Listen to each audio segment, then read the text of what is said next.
এ নিয়ে আরো জানাতে রাজধানীর শাহবাগ থেকে যুক্ত হচ্ছেন সহকর্মী জান্নাতুল মোহনা।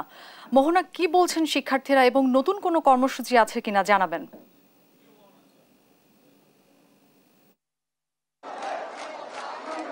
যেমনটা বলছেন, নতুন কোনো কর্মসূচি তারা এখনো জানায়নি, তবে তারা জানিয়েছেন তারা এই আন্দোলন অনির্দিষ্টকালের জন্য করবেন এবং কোটা সংস্কার যে আন্দোলন আর কি রয়েছে সেই কোটা সংস্কার আন্দোলনটি কিন্তু তারা চালিয়ে যাবেন বলে জানিয়েছেন। এবং আপনি জানেন যে কোটা সংস্কার আন্দোলনের যে বিষয়টি সেটা শুরু হয়েছিল গত 5 জুনে, যে হাইকোর্ট থেকে যে রায়টি প্রকাশ পায় সেই রায়ের পর থেকে কিন্তু এই আন্দোলন তারা শুরু করেন।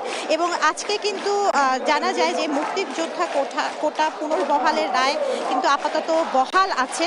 আর আপনারা জানেন যে সরকারি চাকরির প্রথম ও দ্বিতীয় শ্রেণীতে মুক্তিযোদ্ধা কোটা পদ্ধতি বাতিলের সিদ্ধান্ত অবৈধ ঘোষণা করে হাইকোর্টের রায় আর কি আপাতত বহাল রেখেছেন আপিল বিভাগ। একই সঙ্গে পূর্ণাঙ্গ রায় প্রকাশ হলে রাষ্ট্রপক্ষকে লিভ টু আপিল অর্থাৎ নিয়মিত আপিল করতে বলেছেন আদালত। এছাড়া পাশাপাশি মামলার শুনানি মুলতবি রাখা হয়েছে।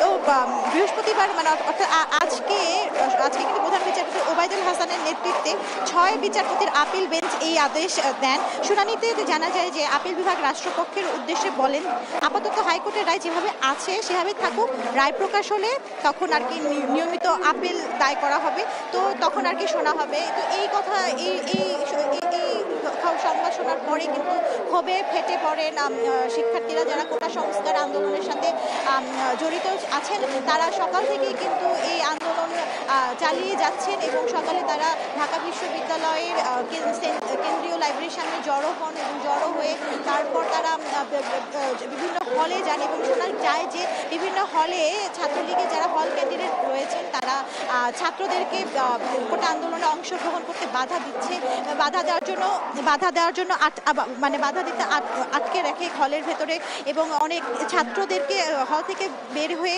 কোটা আন্দোলনে অংশগ্রহণ করতে মানা করা হয়, এটা শোনা যায়। তখন আর কি ছাত্ররা জানান এবং তখন আন্দোলনকারীরা তাদেরকে বের করতে সূর্য সেন হলে সহ বিভিন্ন হলের সামনে দিয়ে যান। তো আপনারা দেখতে পাচ্ছেন এই মুহূর্তে শাহবাগের যে অবস্থা, শাহবাগ কিন্তু উত্তাল আন্দোলনকারীদের স্লোগানে, আন্দোলনকারীদের গানে এবং আন্দোলনকারীদের যে কর্মসূচি আছে সেই কর্মসূচিতে কিন্তু পুরো উত্তাল হয়ে আছে। কিছুক্ষণ আগে বৃষ্টি হয়েছিল এবং তারা স্লোগানে বলছিল ঝড় বৃষ্টি যাই হোক না কেন তারা এই আন্দোলন থামাবে না, এই আন্দোলন চালিয়ে যাবে বলে তারা আমাদেরকে জানান। এবং এই মুহূর্তে কিন্তু দেখছেন যে অনেক মানুষ পায়ে হেঁটে তারা চলাচল করছে, অনেক মানুষ যারা আছেন তারা অনেক মানুষ পায়ে হেঁটে কিন্তু এখানে জনভোগান্তিতে পড়েছেন এবং সেই জনভোগান্তিতে পড়ার ফলে কিন্তু তারা আর কি জানাচ্ছেন যে আন্দোলনকারীদের এই কর্মসূচির কারণে তারা ভোগান্তিতে পড়েছেন এবং বাস পাচ্ছে না রাস্তায়। তো এই ছিল শাহবাগ চত্বর থেকে আমার কাছে সর্বশেষ সংবাদ। মোহন, আপনাকে ধন্যবাদ।